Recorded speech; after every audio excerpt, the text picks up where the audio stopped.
येळकोट येळकोट छत्रपती शिवाजी महाराज की, धर्मवीर छत्रपती संभाजी महाराज की, राजे उमाजी नाईक यांचा, राजे उमाजी नाईक यांचा।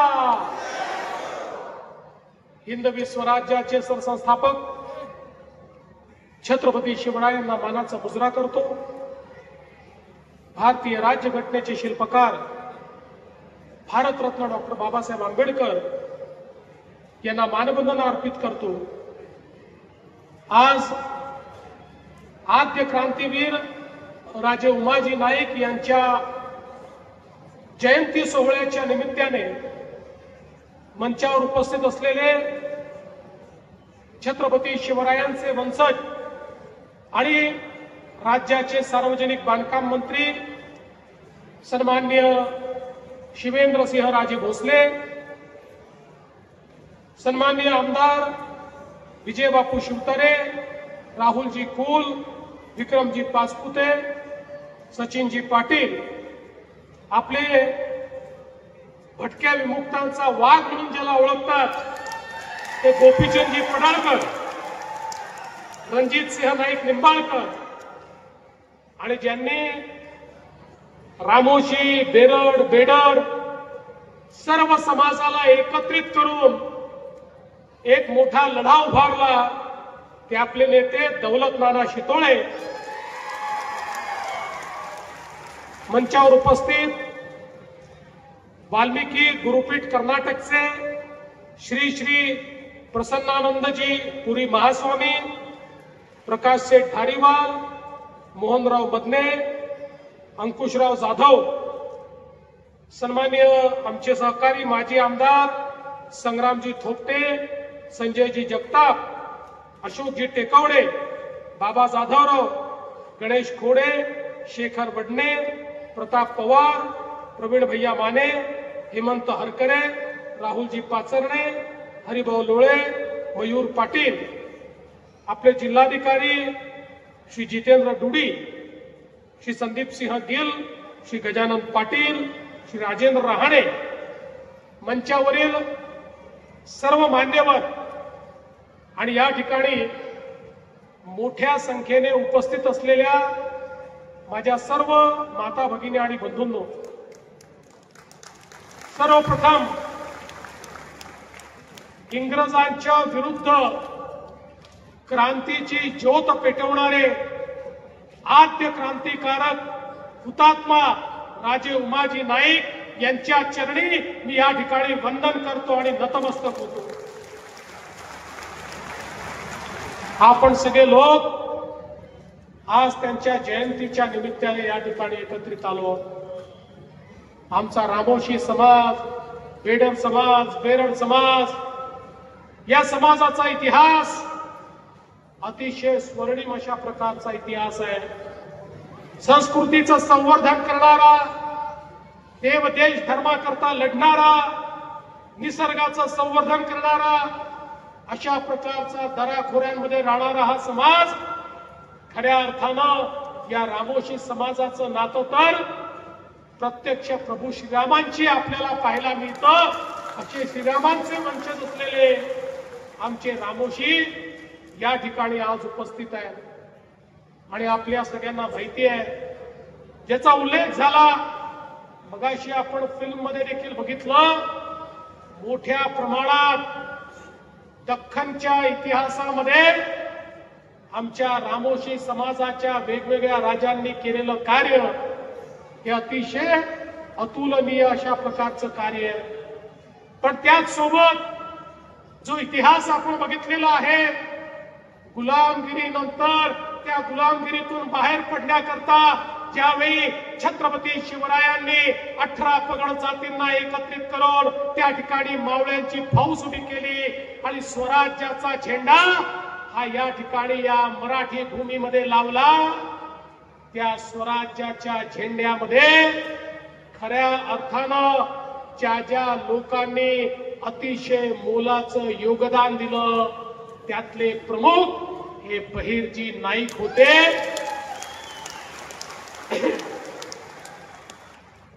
शत्रूच्या छावणीमध्ये अचूकपणे शिरणारे बहिर्जी नाईक, त्या ठिकाणी शत्रूची सगळी माहिती आणणारे बहिर्जी नाईक, आणि एकदा बहिर्जी नाईकांनी सगळी माहिती आणली की महाराज त्या ठिकाणी गनिमी कावाचा वापर करायचे आणि 5000 मावळ्यांनी लाखोची फौज त्या ठिकाणी समाप्त करून टाकायचे आणि स्वराज्याचा झेंडा त्या ठिकाणी लागायचा. त्या सगळ्याच्या पाठीशी महाराजांचा सर्वाधिक विश्वास असलेले बहिर्जी नाईक होते आणि त्यांची ती गुप्तहेर पद्धत होती की ज्या पद्धतीमुळे स्वराज्याला सगळी माहिती आधीच मिळायची. आणि म्हणूनच बहिर्जी नाईकांना तिसरा डोळा म्हणून संबोधण्यात आलं. महाराजांचा डोळा, महाराजांचा कान हे बहिर्जी नाईक या ठिकाणी होते. आणि आमच्या रामोशी समाजावर महाराजांचा इतका विश्वास होता की अनेक किल्ले हे रामोशी, बेरड, बेडर समाजाच्या किल्लेदारांना महाराजांनी सोपवून दिले होते.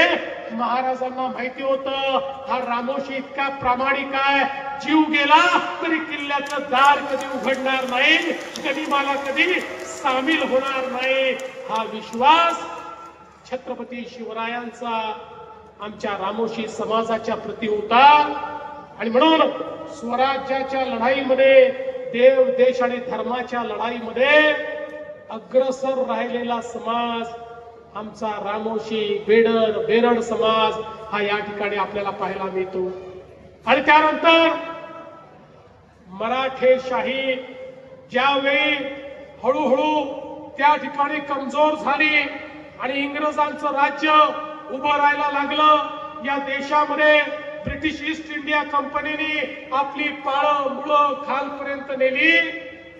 त्यावेळी खऱ्या अर्थानं ब्रिटिश ईस्ट इंडिया कंपनीला पहिला विरोध या भारतामध्ये कोणी केला असेल तर त्या व्यक्तीचं नाव होतं राजे उमाजी नाईक.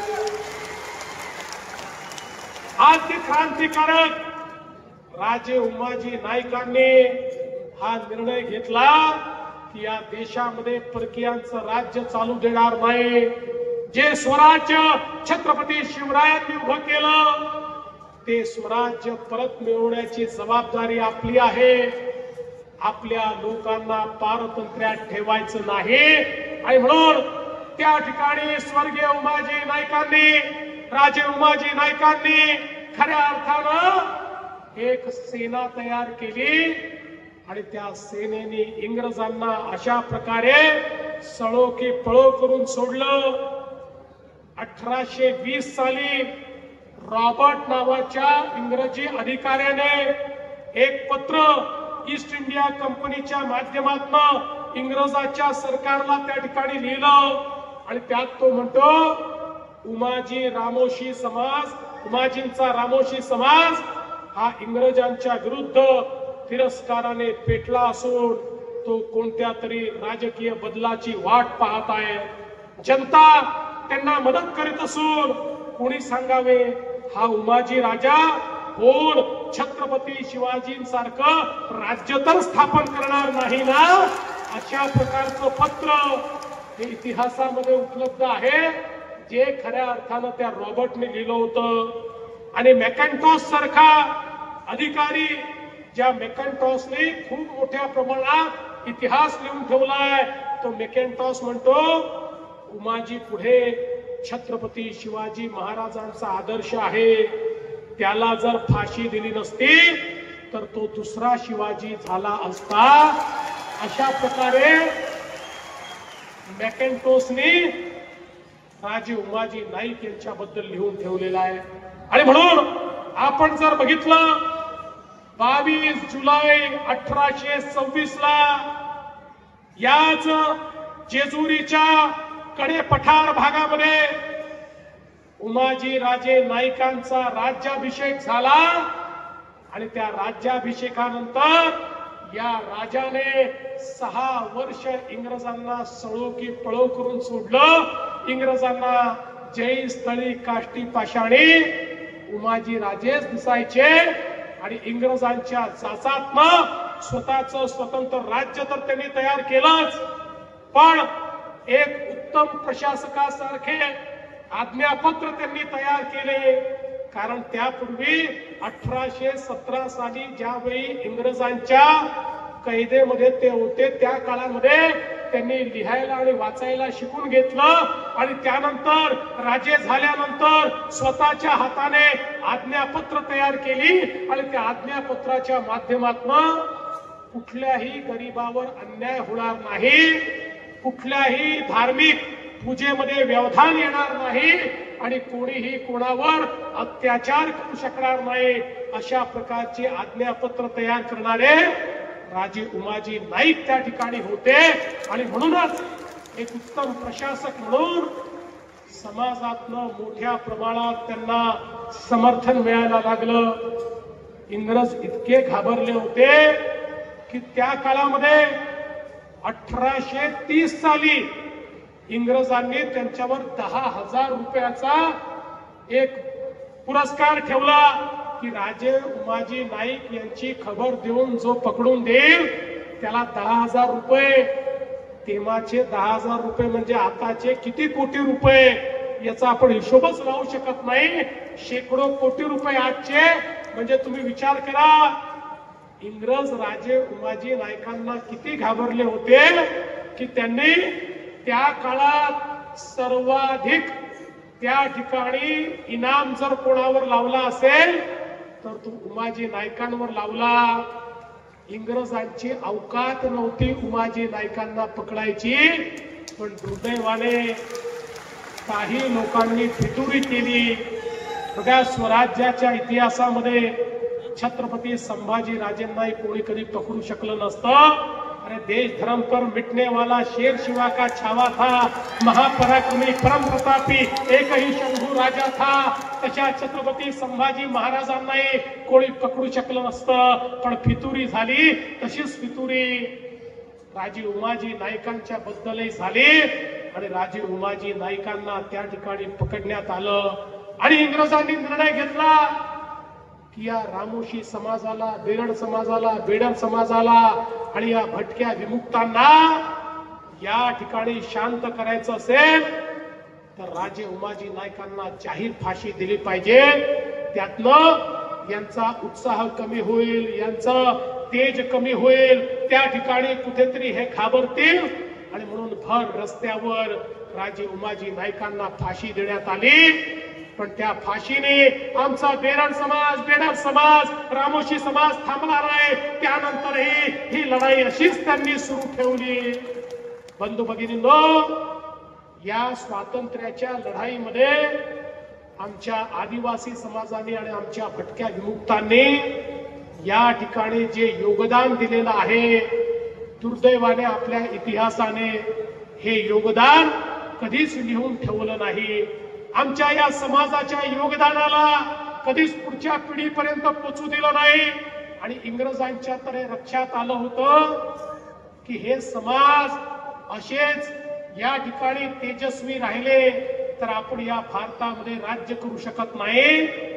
या समाजाचं तेज नष्ट करा, या समाजाची लढवय्य वृत्ती नष्ट करा, यांची विजिगीषू वृत्ती नष्ट करा. आणि म्हणून इंग्रजांनी क्रिमिनल ट्राईब्स ऍक्ट त्या ठिकाणी तयार केला आणि या सगळ्या समाजांना गुन्हेगारी समाज म्हणून त्या ठिकाणी त्या कायद्याच्या माध्यमातून घोषित केलं. ते याकरता घोषित केलं नव्हतं की हा समाज गुन्हेगारी करत होता, ते याकरता केलं होतं की इंग्रजांना माहिती होतं यांना जर दाबलं नाही तर भारतावर राज्य करता येत नाही.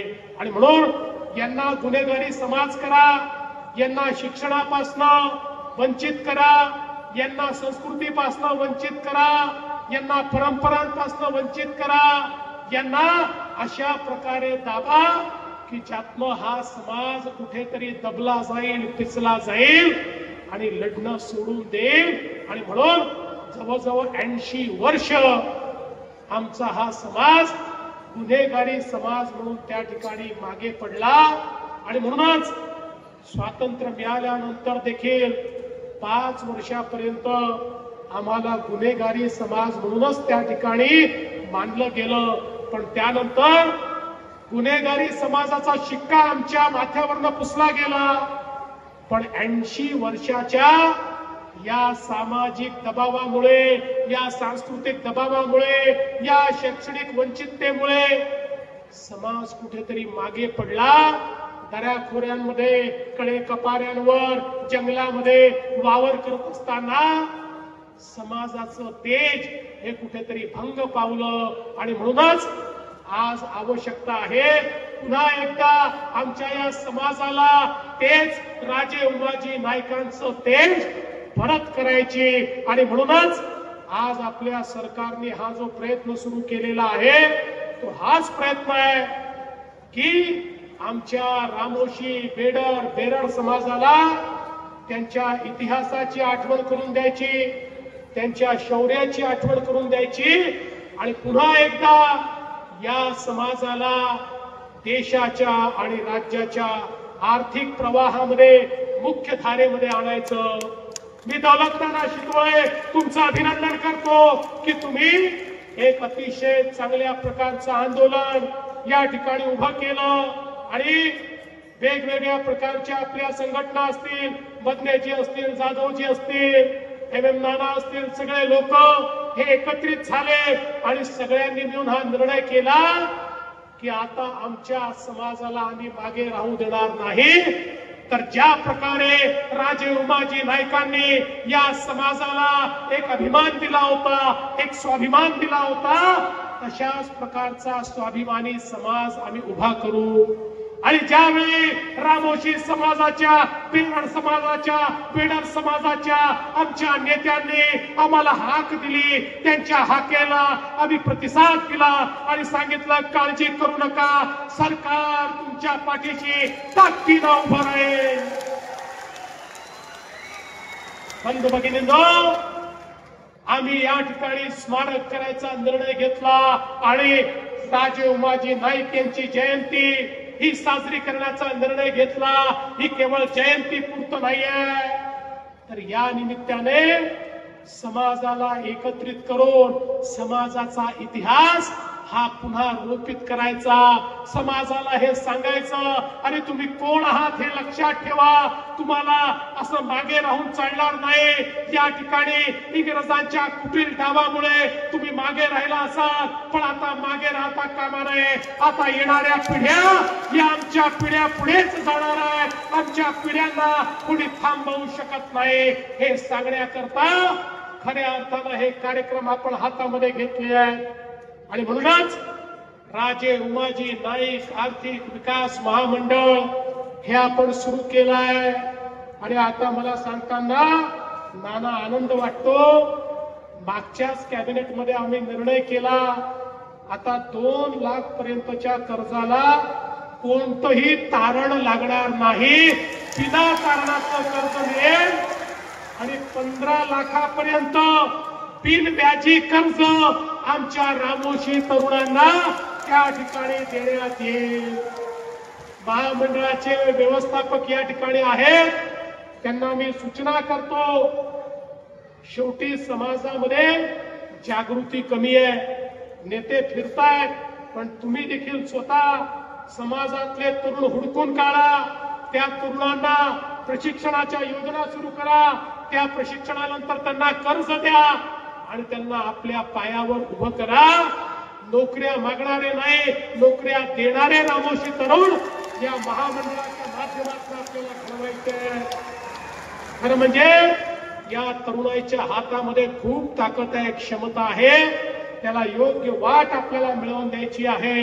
आणि म्हणून मी आपल्याला या ठिकाणी सांगू इच्छितो, एकीकडे महामंडळ आहे, दुसरीकडे या ठिकाणी महाज्योती सारखी आपली संस्था आहे, ज्या संस्थेच्या माध्यमातून स्पर्धा परीक्षांकरता मोठ्या प्रमाणात आपलं काम चाललेलं आहे।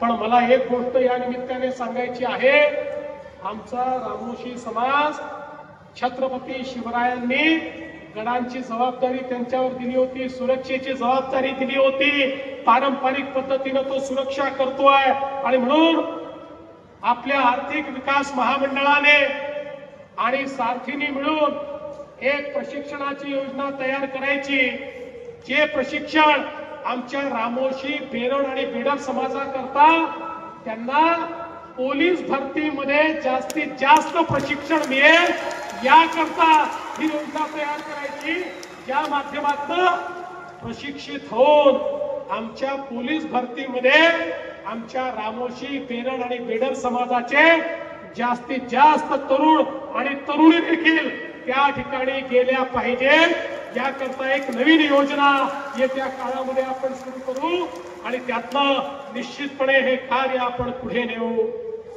आमचे गोपीचंदजी पडळकर भटक्या विमुक्तांकरता, ओबीसी करता लढा देत असतात आणि मगाशी बाबा राजेंनी सांगितलं, आमच्या सरकारची नीती पक्की आहे, एकाचं काढून दुसऱ्याला द्यायचं नाही. आमच्या सरकारची नीती पक्की आहे, दोन समाजाला भिडवायचं नाही.